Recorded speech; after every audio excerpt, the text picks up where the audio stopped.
Reactant जी product में change हुआ पहले, और फिर जी। वो प्रोडक्ट जो है दोबारा रिएक्टेंट में कन्वर्ट हो गया। तो ये होते हैं रिवर्सिबल रिएक्शंस। ठीक है? ओके। तो वो कह रहे हैं कि सम टाइम रिएक्शन जो है वो रिवर्स भी हो जाता है, जी। वापस अपने रिएक्टेंट में कन्वर्ट हो जाता है। तो उससे भी परसेंटेज यील्ड जो है वो हमारी क्या हो जाती है, परसेंटेज यील्ड हमारी कम हो जाती है। ठीक है? निपट कम हो जाती है। ओके। अच्छा, इसके बाद हमारे पास और वो भी हो सकता है इसमें मैकेनिकल लॉस, यानी कि मैकेनिकल लॉस के मशीनरी ना ठीक हो। ठीक है? अनएक्सपीरियंस्ड पर्सन वो जो आपने हाँ। बताया है। और ये भी हो सकता है ओके। कि साइड रिएक्शन कोई हो रहा है, मतलब कि आप एक डायरेक्ट रिएक्शन कर रहे हो, लेकिन उसके उधर ही कोई इम्प्योरिटी मौजूद थी, उस इम्प्योरिटी ने भी रिएक्ट करना शुरू कर दिया। ठीक है? ओके। तो मतलब उससे भी इसमें साइड डायरेक्शन जो है वो नहीं होना चाहिए ताकि। हुँ। क्योंकि देखिए हमने डायरेक्ट, अगर आप फॉर एग्जांपल आपने कोई भी सोडियम क्लोराइड आपने बनाना है, ठीक है? सोडियम और क्लोराइड को आपने जी लिया, रिएक्शन करवा रहे हैं आप सोडियम क्लोराइड बनाने के लिए। लेकिन जी अगर वहाँ पर वाटर मौजूद है, तो वाटर के साथ वाटर स्प्लिट अप होके क्लोरीन ले लिया अगर अपने साथ, तो वो HCl भी तो बनाना शुरू कर देगा ना। तो हमारे पास जो एक्चुअल जी NaCl बननी थी वो कम बनेगी, क्योंकि क्लोरीन जो है वो वाटर यूज़ कर रहा है। ठीक है? जी। इसलिए कोई भी साइड रिएक्शन नहीं होना चाहिए। ओके। अच्छा, इसके बाद है justify the following statements. Question number 9। इसमें हमने क्या देखना है कि सबसे पहले उन्होंने कहा है 23 gram of sodium and 238 gram of uranium have equal number of atoms in them. ये बात अब आप देखें, उन्होंने क्या है, 23 ग्राम हमारे पास क्या है, सोडियम के हैं, और 238 ग्राम 38। यूरेनियम के हैं। ठीक है? ऐसे ही है ना? और दोनों में वो जी कह रहे हैं नंबर ऑफ एटम सेम है। नंबर ऑफ एटम कैसे सेम हो सकते हैं? ये पता है आपको कि ये 1 मोल के इक्वल है। ऐसे ही है जी ना? जितने उसमें ग्राम्स होते हैं, ग्राम एटम यही था ना कि जी the mass of atom expressed in grams. तो ये यूरेनियम का मास उन्होंने ग्राम में एक्सप्रेस किया, तो ये ग्राम एटम बन गया। और 1 ग्राम हमने ये भी देखा था कि जो ग्राम एटम है वो 1 मोल के इक्वल होता है। ये देखा जी। था ना हमने? और ये आपको पता है कि 1 मोल में 6.02 into 10 raised to power 10। 23 atoms होते हैं। ठीक है? ओके। और तो इस हिसाब से वो कह रहे हैं कि दोनों में इक्वल एटम्स हैं। ऐसे ही है ना? जी जी ये उन्होंने पूछा हुआ है। जस्टिफाई ये करना है, तो आप फिर इसमें इस तरह ही लिखोगे ना, पहले आप बताओगी कि ई टू 23 ग्राम ऑफ सोडियम जो है वो 1 मोल के इक्वल होता है, और इसी तरह 238 ग्राम ऑफ यूरेनियम जो है वो भी 1 मोल के इक्वल होता है, और 1 मोल जो है उसके अंदर 6.02 into 10⁻23 एटम्स होते हैं। सो इस लिहाज से सोडियम और यूरेनियम दोनों में एक जितने एटम्स हुए। ठीक है? जी। और उन्होंने अब कहा है कि जो मैग्नीशियम है, magnesium atom is twice heavier than carbon. ये वैसे सिंपली देखने से ही पता लग रहा है कि मैग्नीशियम जो है, उसका आपको पता है कि मास होता है 24। 24। ठीक है? और जो कार्बन और कार्बन का 6। 12 कार्बन का होता है, 12। 12 होता है। ठीक है? तो इससे भी हमें पता लग रहा है कि ये तो डबल है। अब वो एटम्स का कंपैरिजन करना चाह रहे हैं ना।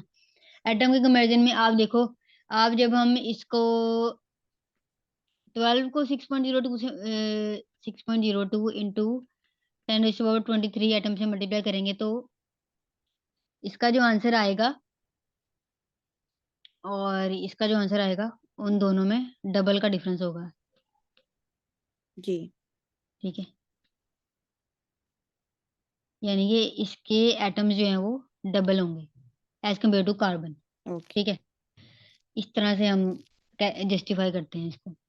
इसके बाद है हमारे पास सी, वो है 180 gram of glucose and 342 gram of sucrose have the same number of molecules but different number of atoms present in it.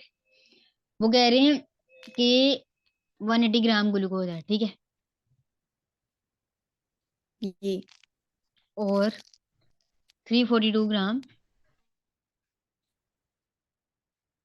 Sucrose है, ऐसे ही है ना? Of sucrose. अब 1 mole of every molecular substance contain, ये आपको पता ही है जी कि 1 मोल, अब ये किसके इक्वल बना है? 1 मोल के इक्वल हो गए ना, 1 मोल के। ठीक है। जी। और ये भी 1 मोल के इक्वल है, ठीक है, ऐसे ही है ना। 1 मोल के बराबर। अब आपको फॉर्मूला पता है जी। ग्लूकोज और सुक्रोज का? क्या फॉर्मूला होता है? इसका T6H12O20 O11 ग्लूकोज का, और नहीं नहीं, ये तो- ये सुक्रोज का है, और ये आपने तो सी सिक्स अभी एच सुक्रोज का ट्वेल्व लिखा हुआ है। ओ सिक्स हाँ जी। सी। आप कुछ और बोल रही थी, ऑक्सीजन ओ। एटम इसमें। अच्छा। अब देखो, इसमें टोटल एटम्स कितने हैं? 6, 12, जी 18। मैंने 11 बोल दिया। 18 और 6, 24। टोटल एटम इसके अंदर कितने हैं? 24। जी। ठीक है, और इसके अंदर कितने हैं? 24, 24। नहीं नहीं, इसके ये ग्लूकोज के अंदर है ना 24। 6, 12 हो गया, 18, 18 और 6, 24 एटम्स। ठीक है, और इसके अंदर कितने हैं? इसमें 12 और 22 कितने हो गए? 34। 34 12 और और 11, 45। 22 और। ठीक है, जी। 45 एटम्स हो गए। तो अब इससे हमें पता चल रहा है ना, अब ये जो है इसको हम 6.02 इंटू 10⁻23 से मल्टीप्लाई करेंगे, तो हमारे पास जो है डिफरेंट वैल्यू आएगी। और इस केस में भी वैसे हमें करने की जरूरत नहीं है, हम यहाँ तक आंसर लिख सकते हैं बस। आप इसको रहने दो। जी। ठीक है, हमने क्या बताना है? हमने पहले ये लिखना है इसका मोलर मास दोनों का, फिर हमने कहना है कि ये 1 मोल के इक्वल है। जी। हैं तो दोनों 1 मोल के इक्वल, लेकिन जब हम ओके। इनका फॉर्मूला लिखेंगे तो फॉर्मूला के मुताबिक इसके अंदर 6 कार्बन एटम है, 12 हाइड्रोजन और 6 ऑक्सीजन। तो उस हिसाब से इसके अंदर 24 एटम है जी। और इसके अंदर 45 एटम है। इस तरह से इनके एटम्स ओके। डिफरेंट है।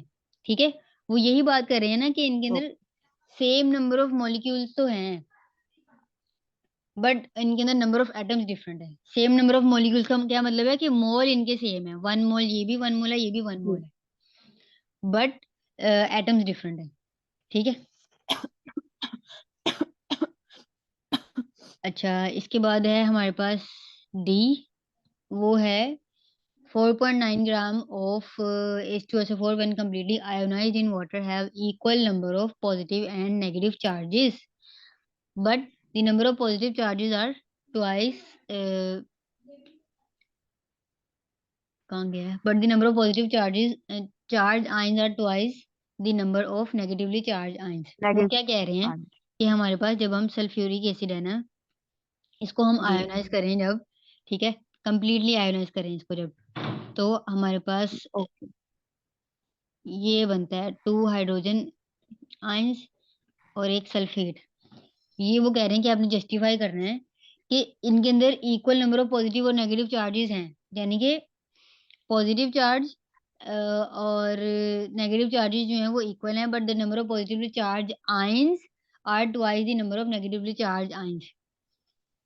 Number of okay. आयंस जो है ना, हमने वो बताने हैं। पहले तो हम देख लेते हैं मोल्स। मोल्स कैसे निकालेंगे हम इसके? हम 4.9 ग्राम इन्होंने हमें बताया है ना, जी। ठीक है, ये 4.9 हो गया, और डिवाइडेड बाय टोटल इसका कितना वो होता है मोलर मास? 98। मास ओवर मोलर मास से हम जी। निकालते हैं ना मोल्स, मोल्स। जी। तो मास हमारे पास है 4.9 जो उन्होंने हमें दिया हुआ है, और मोलर मास इसका होता है 98। और। उससे जब हम निकालेंगे ना, तो हमारे पास, ये मैंने सिंपलीफाई कर दिया है, 0.05 मोल्स आते हैं। ठीक है, मोल्स जी। हो गए 0.05।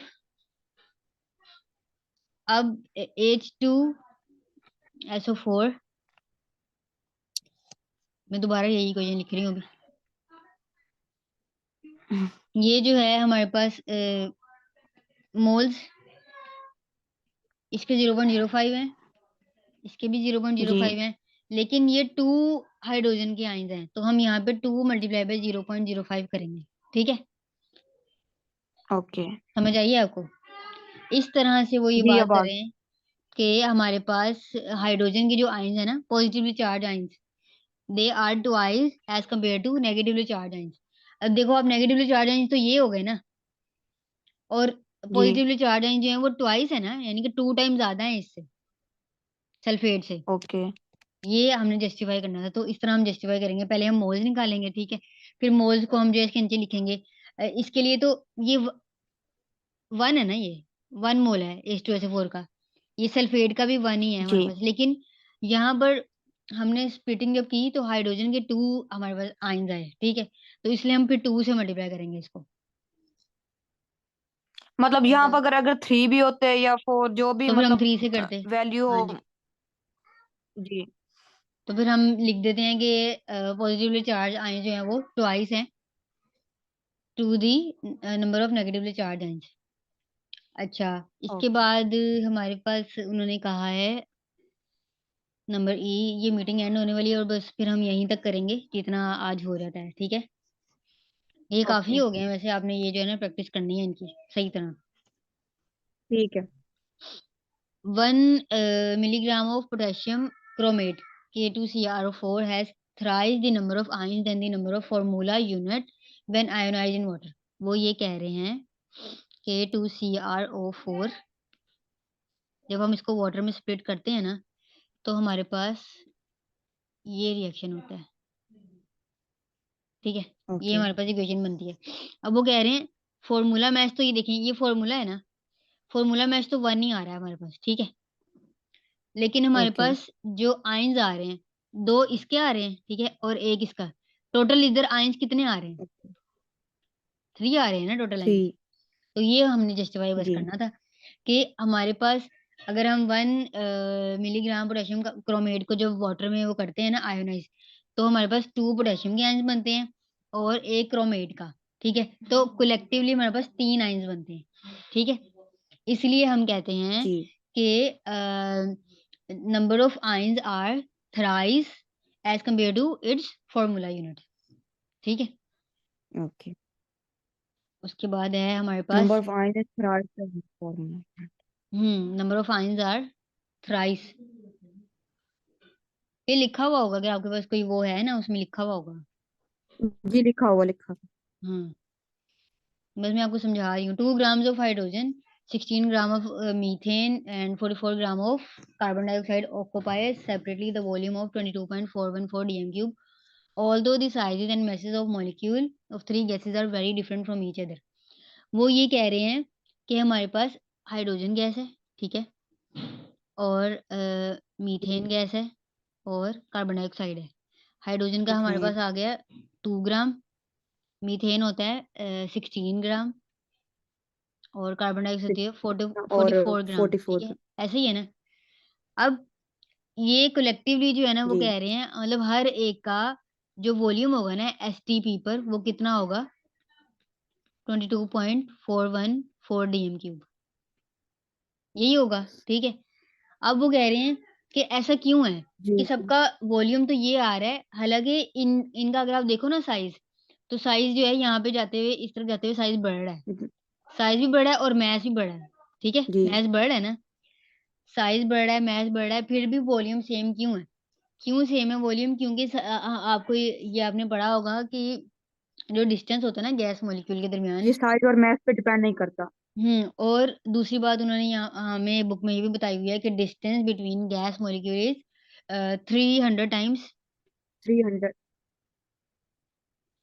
Of their diameter. इसका क्या मतलब है कि जितना गैस का डायामीटर है ना, उसका अगर आप जी। उसको आप 300 से अगर मल्टीप्लाई करो ना, उतना ज़्यादा डिस्टेंस होता है गैस मॉलिक्यूल के दरमियान, यानी कि बहुत डिस्टेंस पे गैसेज़ पाई जाती हैं। जैसे अगर ये है, गैस के अंदर मॉलिक्यूल्स बहुत ज़्यादा डिस्टेंस पे होते हैं, तो वो ये कह रहे हैं कि अगर आप गैस का ये गैस है हमारे पास, इसका अगर आप डायामीटर देखो ना, तो उस डायामीटर को अगर आप जब उसके डायामीटर को अगर आप सपोज़ कर लो इसका पॉइंट 0.02 मीटर इसका डायमीटर है, ठीक है?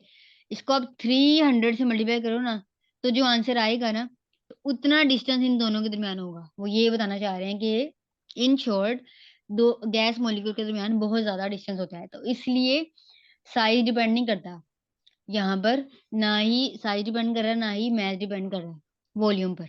इसलिए वॉल्यूम जो है हमारे पास वो ओके। 22.414 डीएम क्यूब होगा।